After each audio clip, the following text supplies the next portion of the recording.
Good morning everyone. तर सीमाज लाईफमध्ये तुमच्या सगळ्यांचं मनापासून स्वागत करते.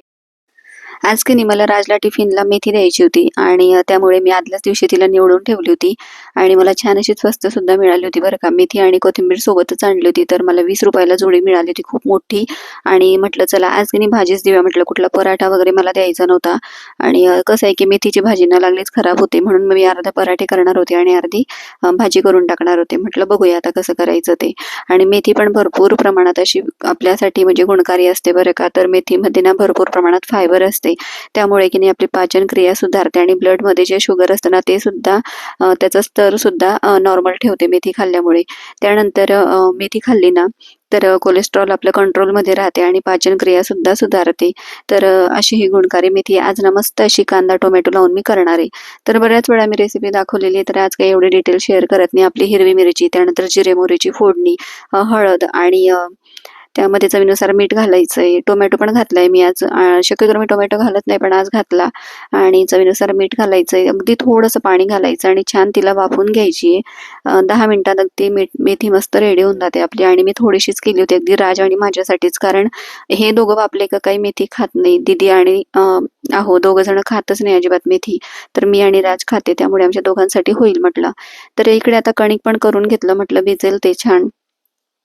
त्यानंतर पुढच्या कामांची सुरुवात. तर म्हटलं आता चला थोडासा चहा घेऊया इथे बसून बाल्कनीत मस्त. आणि आज सुद्धा पाऊस होता बरं का. बाहेर बघा अगदी म्हणजे दिसत नसेल, पण बारीक बारीक असा चाललेलाच होता सकाळपासून पाऊस. तर म्हटलं चला मस्त बाल्कनीत बसून आता चहा एन्जॉय करूया आणि त्यानंतर मग पुढची कामं. त्यानंतर रातचाही वेळ झाला, त्याची व्हॅन आली आणि तो गेला क्लासला.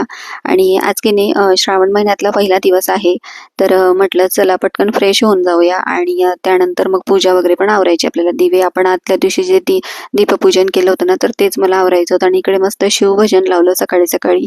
आणि म्हटलं आंघोळ वगैरे झाली की छान फ्रेश झाले की मग त्यानंतर दिवे वगैरे आवरून घ्या म्हटलं. पुन्हा घासून पुसून आपल्याला मध्ये ठेवायचे आहेत ते. आणि आता ते निघणार आहेत डायरेक्ट गणपतीला किंवा मग हरतालिकेला त्यावेळेसच. तर सगळं आता इकडे आवरून घेते पूजा मांडलेली. आणि म्हटलं मग त्यानंतर पुढच्या कामांची सुरुवात करूया म्हटलं.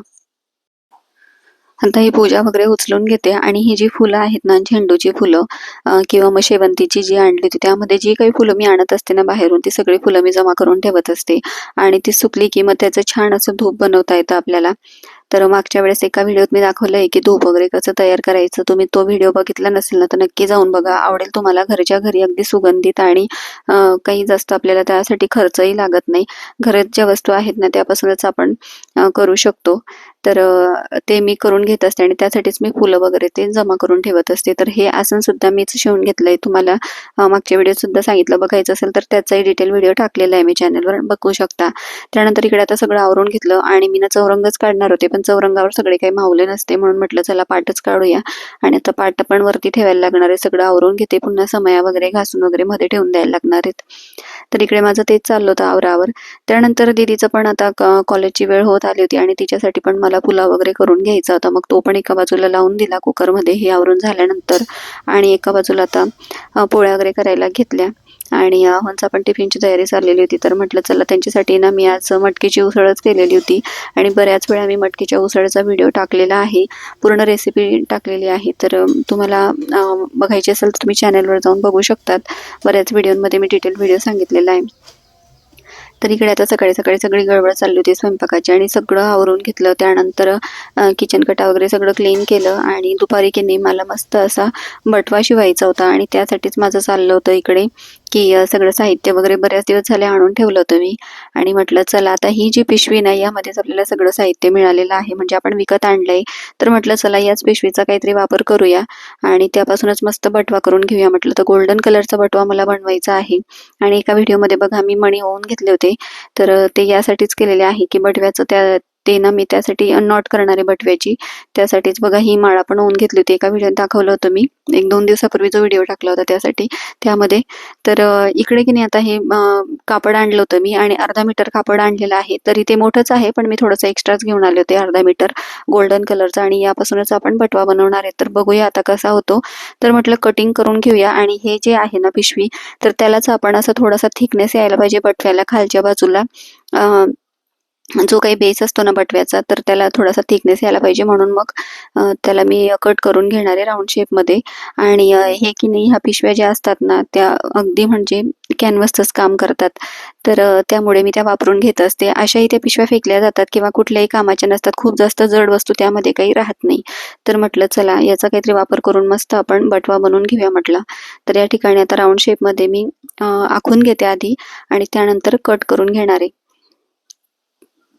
तर बऱ्याच दिवसांपासून मला बटवा शिवायचा होता आणि इकडे आमच्याकडे एक मार्केट आहे शालीमार मार्केट म्हणून, त्या ठिकाणी सुद्धा मी बटवा बघितला होता. तर तिकडे 250 ते 300 रुपयापर्यंत छान असा बटवा मिळतो. तर म्हटलं चला आपण घरच्या घरी ट्राय करून बघूया कसा होतो तो. आणि गोल्डन कलर यासाठी घेतला ना, की गोल्डन कलर की नाही बऱ्याच साड्यांवर जातो, म्हणजे कुठलीही साडी असू दे आपल्याला बऱ्याच याच्यावर जात असतो, तो छान वाटतो म्हणजे गोल्डन कलर. म्हणून म्हटलं चला मी तोच निवडला. आणि बरेचसे बटवे जे होते ना ते गोल्डन रेड अशा कलरमध्येच होते. तर म्हटलं चला हे कॉमन कलर आहेत आणि छान वाटतील सगळ्या याच्यावर. तर आज की नाही आमच्याकडे खूप असा पाऊस पडत होता आणि दुपारी फार असं गारठा वाढला होता. थोडीशी थंडी देखील वाजत होती. त्यामुळे थोडंसं वातावरण आमच्याकडे थोडं म्हणजे खराबच होतं असं समजा तुम्ही. तर मध्यंतरी बंद झाला होता पाऊस, पण पुन्हा आता जोर वाढलाय पावसाचा आणि रोजच त्याचा चाललेला आहे. तर इकडे बघा आता ही पिशवी ना डबल आहे, तर डबल असे 2 निघतील राऊंड शेप आणि तेच आपल्याला वापरायचे आहेत. तर आता हे बघा 2 असे काढून घेतलेले आहेत मी. आणि आपण आता जे कापड आहे ना, तर त्याचे पण असे 2 हे काढून घेणार आहेत आपण शेप. आतमध्ये आपल्याला अस्तर लावायला लागणार आहे. तर आता कापड मी घेते आणि त्यावर पण राऊंड शेप असा काढून घेते. एका बाजूने काढून घेणार आहे, म्हणजे एका बाजूने आपल्याला वरती जे लावायचं कापड आहे, हा बेस तयार करून घेतोय आपण. तर वरती बटव्याचं जे कापड राहील ना, तर याला आपण डबल घेणार आहेत बरं का. 2 पदरी करून घेणार आहेत, कारण खालच्या बाजूला आणि आतल्या बाजूला दोघं बाजूला आपल्याला सेमच कलर पाहिजे. त्यासाठी डबल घ्यायचंय. तर वरचा जो पोर्शन असतो ना, त्यासाठी सुद्धा आपल्याला कापड लागणार आहे, म्हणून व्यवस्थित एका कॉर्नरनेच आपल्याला काढून घ्यायचं आहे. नाहीतर कापड आपलं वाया जातं आणि उरलं तर आपल्याला अजून काहीतरी त्याचं शिवता येणार आहे. म्हणून मग एका साईडने मी असं राऊंड आखून घेतला आणि त्या पद्धतीने थोडंसं अर्धा-अर्धा इंच मी जास्त घेतलाय, कारण बाकीचं आपलं शिलाईमध्ये जाणार आहे. त्यामुळे थोडंसं अर्धा-अर्धा इंच मी जास्त घेतलाय.